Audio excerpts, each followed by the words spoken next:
Chers fidèles amis, internautes, téléspectateurs, bonjour et bienvenue sur le Temps TV. Aujourd'hui, nous avons l'immense plaisir de recevoir dans la rubrique 15 minutes à la une la présidente de la Ligue sénégalaise contre le cancer, la LISCA, Dr Fatma Guenoune. Bonjour docteur et merci d'avoir accepté notre invitation. Merci monsieur Mané. Voilà, à la présentation, Youssouf Mané, nous allons assurer comme toujours par Birahim Johnny. Nous allons parler tout au long de cette émission la panne de la radiothérapie depuis quelques semaines à Dakar. Est-ce normal, docteur, à votre avis, donc, que cela puisse arriver dans un pays comme le Sénégal, qui aspire quand même à avoir un plateau médical relevé? C'était prévisible.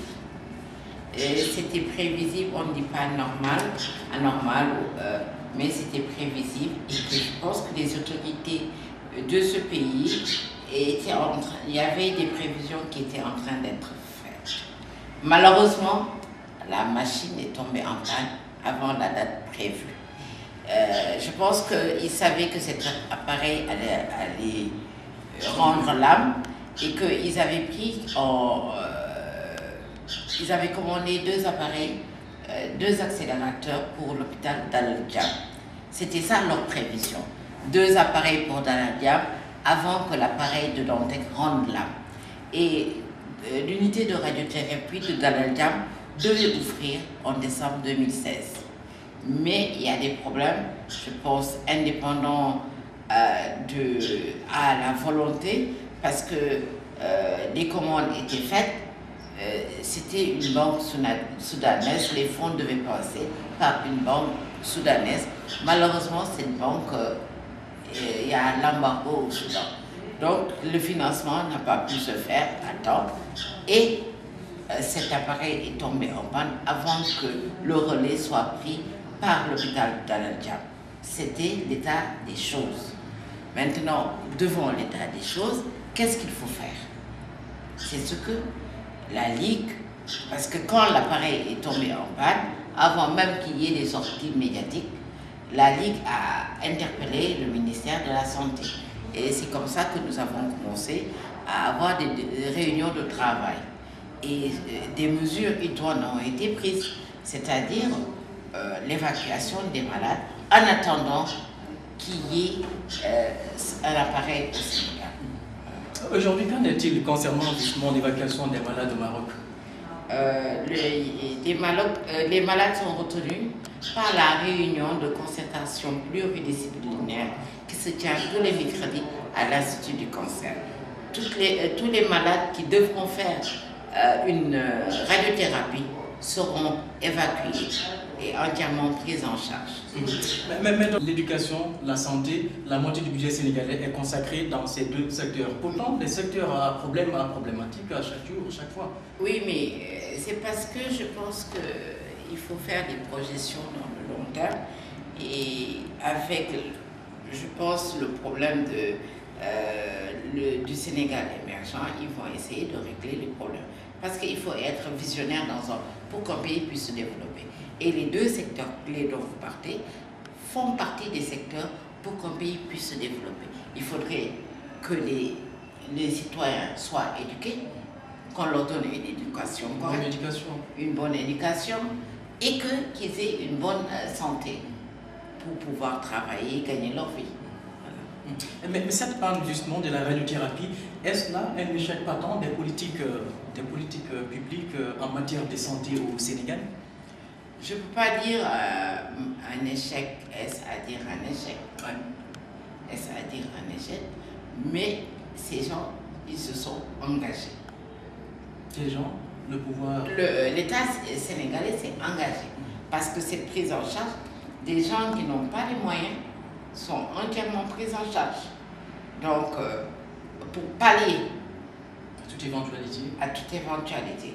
Et que, d'ailleurs, le plan national cancer qui devrait résoudre toute la problématique du cancer au Sénégal est maintenant sera pris en charge. On a l'assurance que ce plan qui doit régler le problème du cancer au Sénégal sera pris en charge. La LISCA a joué quand même un rôle déterminant dans cette crise. Est-ce que vous avez bénéficié des soutiens de la part de l'État ou quelconque structure en tout cas? Nous fonctionnons à base de de dons et de renouvellement des cartes de membres. Et qu'il y a de bonnes volontés qui font des donations. Nous n'avons pas les moyens de notre politique, mais nous sommes visionnaires. C'est pour ça que nous avons commencé depuis longtemps à se battre pour réveiller la conscience populaire. C'est important. Et nous demandons à toutes les bonnes volontés d'aider la Ligue par rapport à la problématique de la radiothérapie. Il y a eu des engagements citoyens tels que les Ladies Club, 200 millions de challenges pour aider les malades atteints de cancer. Ce ne sera pas uniquement des malades pour la radiothérapie, c'est pour la prise en charge des malades atteints de cancer. Est-ce que le Sénégal risque justement de perdre des places concernant cette crise de la radiothérapie?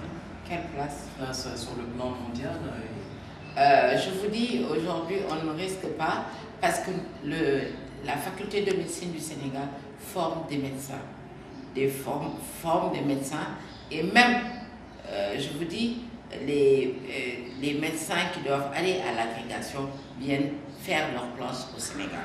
Donc, ce n'est pas perdre un niveau, c'est un problème qu'il faut savoir juguler et repartir sur du bon pied. Donc, ils ont fait des erreurs, c'est des erreurs à ne plus faire et qu'en matière scientifique, quand même, nous sommes toujours leaders. Ça, il faut le reconnaître. Après cette crise, le ministre de la Santé a fait une sortie hier pour assurer justement les malades. Une fois été rassuré par ce discours de l'État? J'étais même rassurée avant cette sortie, ce point de presse, parce que je fais partie des deux comités d'urgence. La Ligue est engagée, donc la Ligue fait partie des deux comités d'urgence depuis le début de la crise. Donc nous savons les tenants et les aboutissants. L'assurance, il faut bien apaiser les tensions. Il ne faut pas que les gens puissent en profiter pour dire n'importe quoi, parce que c'est ce qu'on a constaté, que les gens, au nom de je sais quelle, disent n'importe quoi, avancent des choses qu'ils ne savent pas, qu'ils ne connaissent pas. Malheureusement, c'est ça le Sénégal. Est-ce que ce n'est pas devant l'urgence également? Parce que quand les malades sont là, ils n'ont pas été évacués et que l'appareil n'est pas donc toujours au Sénégal, est-ce que, également, devant cette situation, il n'est pas vraiment important de tirer un peu l'attention?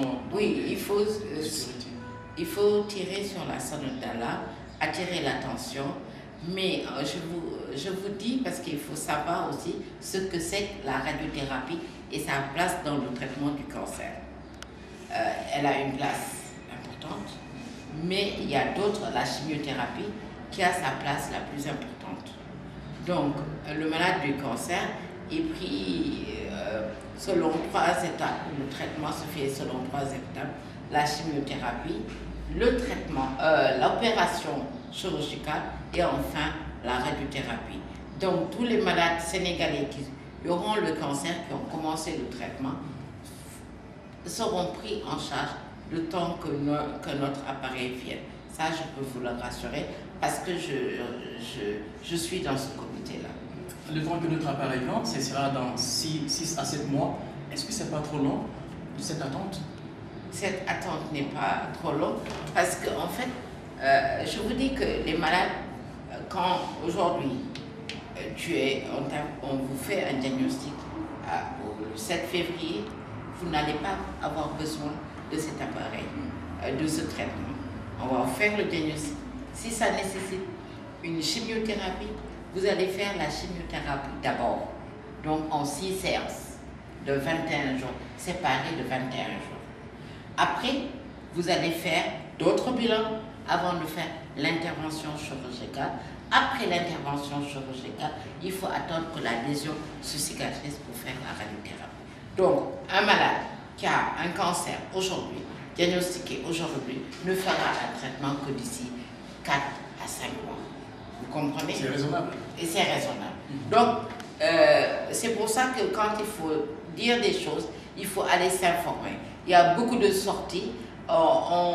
Les gens ils ont beaucoup d'émotions parce qu'ils ont peur. Non. La frustration. Non, ce n'est pas un problème de frustration. C'est un problème d'information. Les gens ne sont pas informés. Ceux qui ont... Parce que et la plupart des sorties médiatiques, c'est des personnes intellectuelles qui sont sorties. Ils auraient fait un clic sur Internet, qu'est-ce que c'est que la radiothérapie, place de la radiothérapie. Ça coûte combien? Voilà, et en fait, et même quand est-ce qu'un malade, quand il est de cancer, doit l'utiliser avant de sortir dans la presse pour des engagements, enfin pour des considérations personnelles et politiques. La Ligue, je vous dis, nous sommes apolitiques, sans distinction de race. Hein, toutes les personnes sont prises en charge par la Ligue. Ni musulmans, ni chrétiens, tout le monde. Vous n'êtes pas sous tutelle du ministère de la Santé? Ah non, nous ne sommes pas sous tutelle du ministère de la Santé. Vous êtes partenaire? Nous sommes partenaires. Ça, je dis, nous sommes partenaires, nous sommes indépendants. Et nous sommes une fédération de 19 associations. Voilà. D'accord. Et dernière question, Présidente, est-ce que vous pouvez nous tracer aujourd'hui la cartographie et donc, technique du Sénégal en matière de santé? C'est-à-dire le Sénégal a 78 districts sanitaires répartis dans toutes les régions du Sénégal. Et au niveau des districts, chaque district sanitaire a à sa tête un médecin.